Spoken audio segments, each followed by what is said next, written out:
January 7, 2021. So, first vlog natin to for this year, for the year 2021. And, yun. Kakatapos ko lang mag-prepare ng baon ni Eli. So, nagbe-breakfast ako. Kumakain ako ng ham and cheese na bread. And umiinom ako ng coffee. Si Eli, hinahatid na siya ni Daddy sa daycare. So, day off si Daddy. And ako din, hindi din ako papasok today. So, yan. Medyo okay na yung pakiramdam ko. Kahapon, hindi ako nakapag-vlog kahapon. Hindi na ako pumasok kahapon kasi may doctor's appointment ako. So, okay naman eh. Hindi naman, wala namang problema. So, ano pa rin to yung, dahil pa rin to dun sa Halo. Kaya ako may doctor's appointment kahapon. Yun yung pina-check yung sa ears ko. And yun, buti na lang, wala namang problema. Everything is fine naman. So, siguro dahil lang talaga yun sa blood pressure ko. And kapag stress and pagod na pagod, yan. Siguro kaya siya sumusumpong pag ganun. Anyway, ayan. Yan si Eli naman, kahapon lang din siya nag-start sa daycare. Kaya, yan. Sabi ko kay Daddy, medyo alangan nga ako. Sabi ko parang gusto ko today sana, wag na rin siya pumasok. Kaya ako lang siya pinapasok kahapon kasi nga may appointment ako sa doktor. Ayoko naman siyang dalhin kasi sa mall yung clinic ng doktor. So, ayoko naman siya dalhin sa mall. Although, walang masyadong tao dun sa oras ng appointment namin. Buti na rin hindi namin siya sinama kasi nagpa-appointment na rin ako dun sa pagpapalit ng salamin. First time kong magpagawa ng salamin dito. And dyan, kasi sa atin sa Pilipinas, pag nagpapagawa ako ng salamin, that same day, makukuha mo din yung eyeglasses mo. So, dito hindi. Nagpa-appointment pa ako kahapon. Pero kahapon din buti may available silang slot kahapon. So, chinek nila yung eyes ko. Although, I already have yung copy ng grado ng salamin ko. Kasi nga, nung November last year, nagpunta ako ng ophthalmologist. Kaso, hindi naman nila sabi nila, never pa daw silang naka-encounter na sakto yung kuha dun sa opta pagka kinuha na nila. Pero, nung kinuha na naman nila ko, eksaktong parehong-pareho dun sa kuha nung ophthalmologist. Kasi ophthalmologist mismo yung nag-check din and nagsulat nung parang prescription siya para sa grado ng mata ko. And chinek niya rin talaga. Tapos, yun, sabi nga sa akin kahapon, we have to check it again. Kasi never pa daw silang naka-encounter na tama yung kuha sa opta. Kapag yun, may nagpapakuha sa kanila. So, kinukuha na nila ulit. Which is, I think, hindi naman totoo. Kasi, ophthalmologist na nga yun, diba? Yung nag-check naman dun sa mga nagkagawa ng salamin, mga optometrist sila. So, diba? Pero, yun, medyo mahal din yung bayad dun sa pagpapacheck. Nasa 750 crowns din. And, buti na lang may discount sila. Malaki na discount ko. Kasi dapat, dapat nasa 5,000 something crowns yung babayaran ko para sa salamin. So, nasa times 5 nyo na lang yun, guys. Buti na lang may discount siya. So, 3,000 something na lang yung binayaran ko. So, yun. And, hindi ko siya nakuha din kahapon. Dadating siya 10 to 14 days. So, ayan, mag-aantay pa pala. I never thought na ganun pala dito. Kasi first time ko nga magpa-check. So, yun. Yun lang naman yung latest update dito sa bahay. At meron pa kaming mga Christmas decors. And yung aming prutas, nandito pa.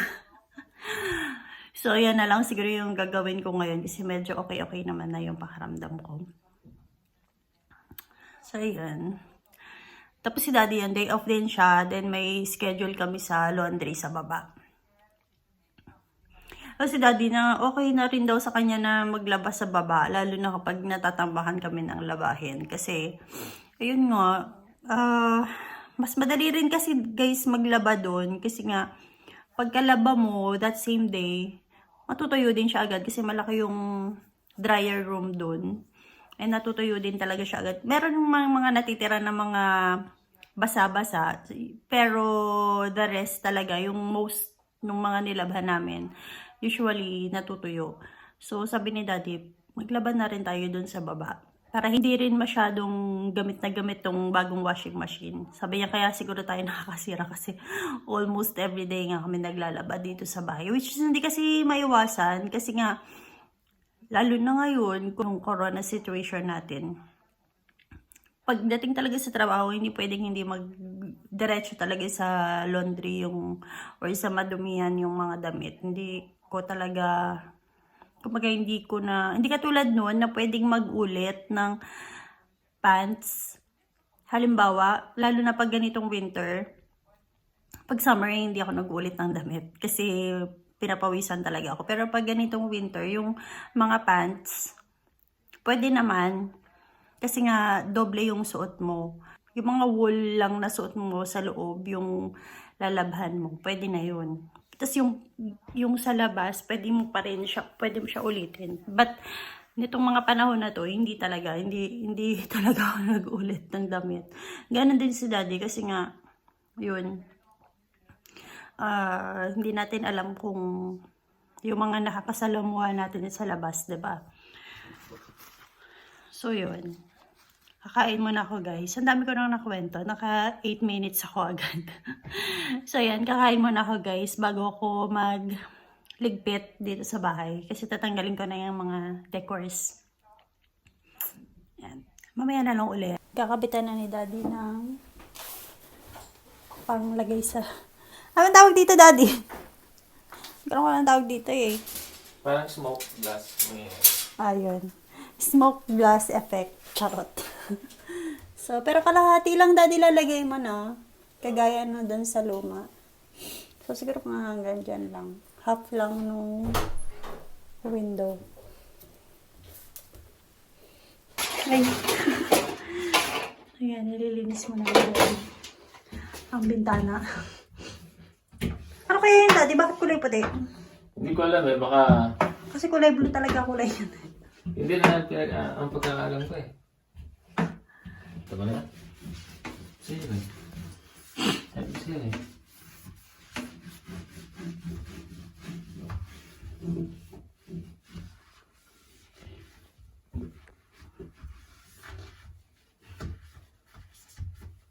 Paano kaya malilinis yung bintana sa labas? Yun nga eh, na hotel naman po. Pag ano.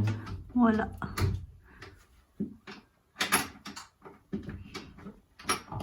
Ano. Ay, pala. Pwede pala eh. Pero hanggang ganyan lang. Yeah, at least, oh. Ayan pala eh. Pwede pala eh. Ayusin ko na nga eh. May kalaban ako. Ang kontrata ko, bindipin lang. Pati tuloy linis, ano? Pang summer pa to eh, dapat eh. Ang dumi kasi daddy, kakapitan mo na rin lang eh. Paano mo makikita kung may bubbles or what? Kung madumi. Ito lang ang kontrata ko eh. Thank you. Next summer na ulit ang ano nito. Linis. Parang nag-yellow na agad. Oo eh. Ayan, pinupunasan ko na lang. Ayun, lumikit na sa kamay ko yung basahan. Malamig na eh.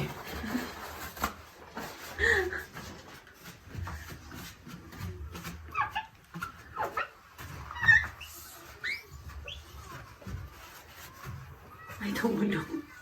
May yellow kasi pala daddy. Hulong.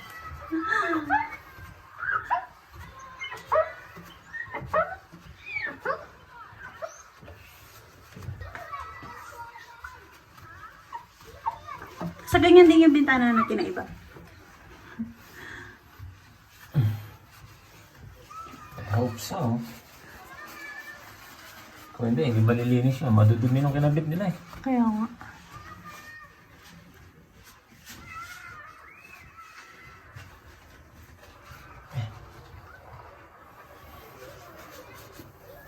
Sabi ng kapitbahay, ano kaya ito mag-asama na ito winter na winter, naglinis sa bintana.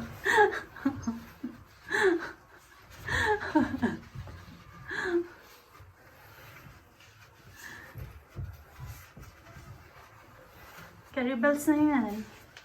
Kaya ano? Okay na. Kesa kanina. Isa na.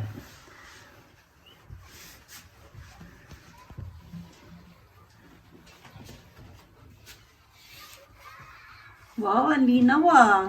Yun ano? Yeah. Ako dumali yan. Very good. Housekeeping ako sa 5-star hotel eh. Ay, kaso yan, natutulo yung yelo oh. Ay, Sabi ko sa'yo mo, yelo. yan na, huli ko na.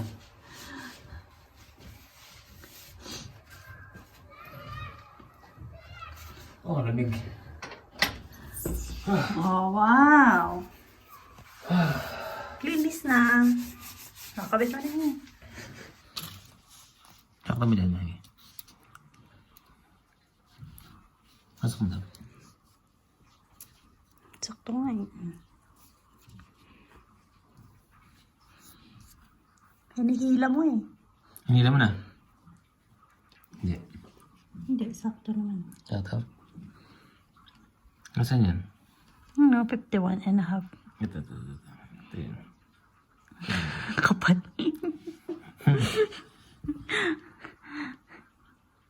Yan o. Yan na. Diba? Ayun o. Yun. Yung maliit. Okay?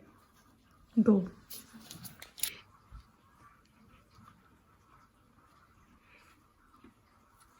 Kasi na ba yung 28? Ano bang sukat na?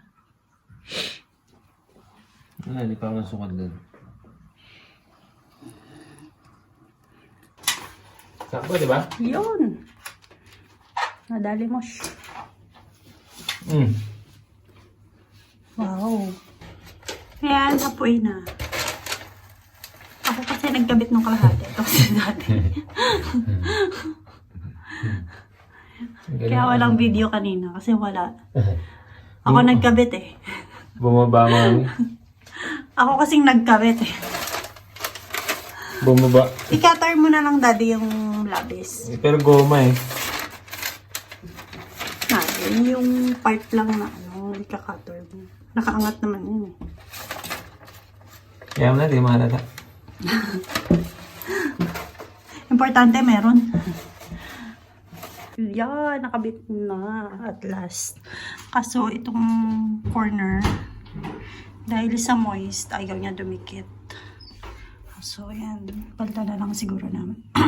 Palta na lang siguro sa summer. Pati yung side, hindi siya dumidikit na mabuti.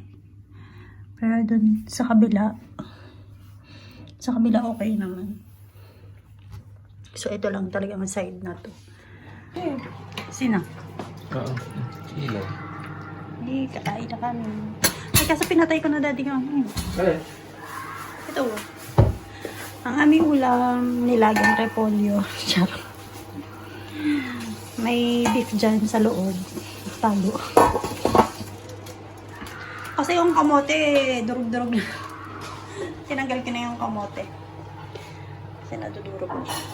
So, ayan. Kakain na muna. Pagkakain, doon ako maglilinis ng tatanggal ng Christmas decors. Ang ingay ng mga bata, ang saya nila sa labas. Kaso, babalik ko na itong kamote? Ha? dyan na lang. Bakit? Lagyan mo na lang kapag kailangan mo. Ay no, ang saya nila. Naglalabas sila sa snow.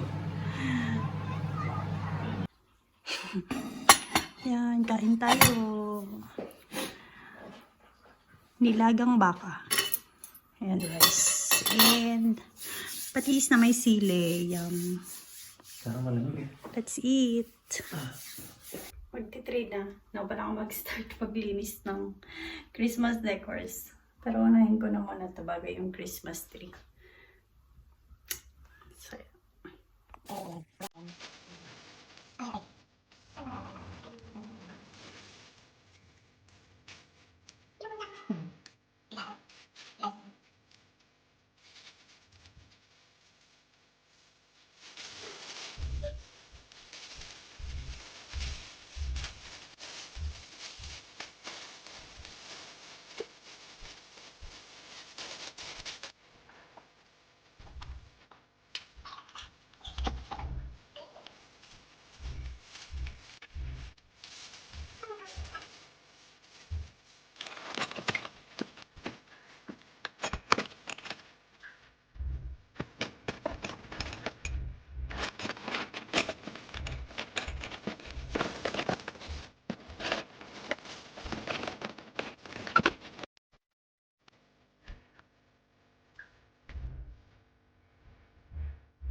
yan guys, samahan niyo ko sa laundry kasi kailangan na isampay yung mga damit. Eh, sakto aalis na si Daddy para sunduin si Eli.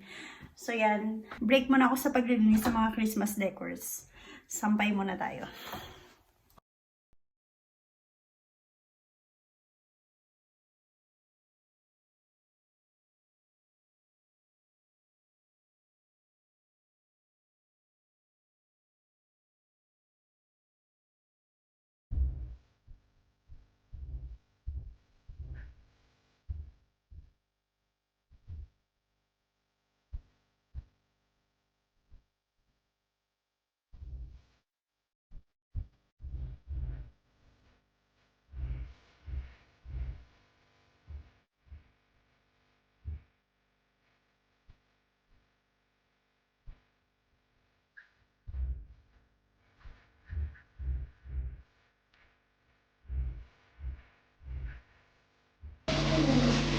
What's this? Washing machine. Washing machine. Good job. Wash your hands. Wash your hands. Doon lang sa taas. Wash your hands. Wash your hands. Wash your hands. Doon sa taas. You wash your hands. Doon sa taas. Hintayin na natin yan. Pag mabagal. It's your dance. Number 14. Number 14. Yeah.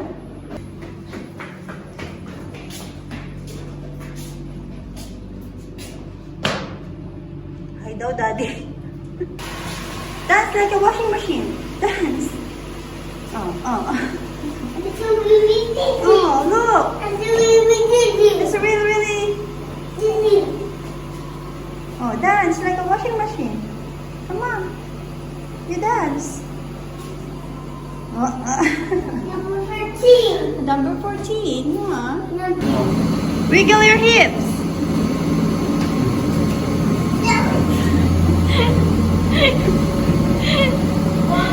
Oh, wiggle your hips like a washing machine. What number stop?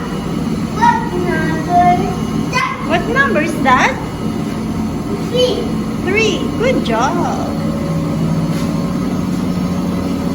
Go. Oh, wiggle your hips. Halika dito.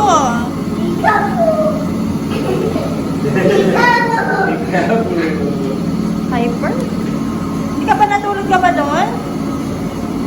Hyper na hyper ka eh.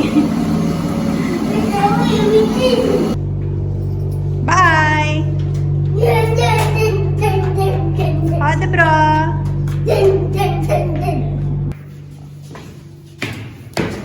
Hala. Hala natin.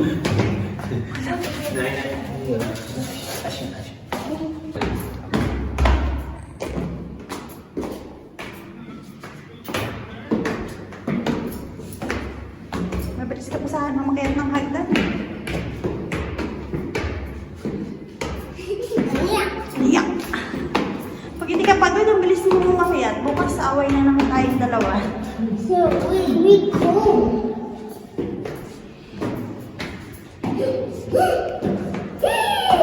The upstairs. Where I go? Oh, careful.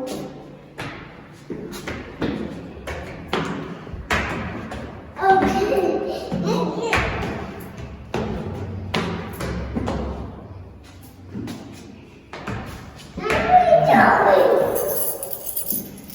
Dito na tayo. Dito na. Uy. Uy, ito na bahay natin. Dito na. Where are you going? Ay, baka, natin.